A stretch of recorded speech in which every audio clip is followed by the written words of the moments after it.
Between now and Election Day, Georgia is one of many battleground states that will be in the spotlight. Less than 24 hours ago, Vice President Kamala Harris stomped in Savannah. The stop capped off the Harris-Walz two-day bus tour across southeast Georgia. That's where the Democratic ticket is courting voters in most of those smaller communities of the battleground state. Meanwhile, in their first sit-down interview since moving to the top of the Democratic ticket, VP Harris and her running mate Governor Walz talked about their policy platform, from jobs and the economy to affordable housing and immigration. Former President Donald Trump is pushing back while brainstorming across Midwest states. NBC's Alice Barr has much more from D.C. In her first sit-down interview since becoming the Democratic nominee, Vice President Harris staking out her day one priorities if elected president. Implementing my plan for what I call an opportunity economy. Touching on addressing price gouging on groceries, a $6,000 child tax credit for new babies, and a $25,000 tax credit for first-time home buyers. Sitting alongside her running mate, Minnesota Governor Tim Walz.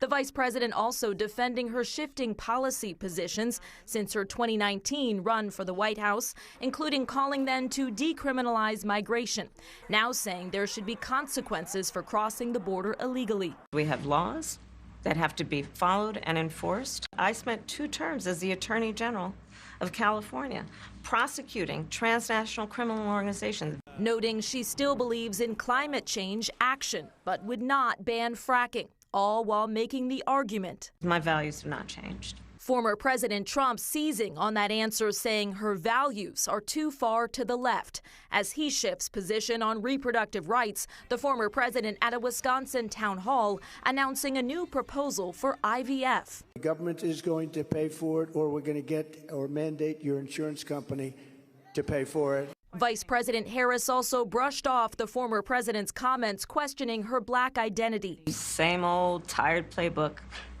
Next question, please. And said she would appoint a Republican to her cabinet. In Washington, Alice Barr, NBC News. Former President Trump has criticized the VPE for not implementing the policy she's proposing now while being a part of the Biden administration. She defended their record together, but says there's more to do. Meanwhile, the Harris campaign is launching a new bus tour aimed at reproductive rights. The Fighting for Reproductive Freedom swing kicks off next Tuesday in Palm Beach, Florida. The tour will make at least 50 stops in key battleground states. Representatives for the Harris-Walz ticket will be at each location. Participants are expected to include elected officials, celebrities, some Republicans who support the Harris-Walz candidacy as well. We now know who else will appear on the ballot in Georgia alongside former President Trump and Vice President Kamala Harris.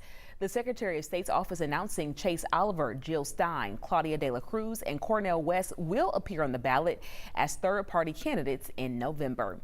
Early voting in Georgia starts October 15th. Election Day is November 5th, and you can request an absentee ballot right now.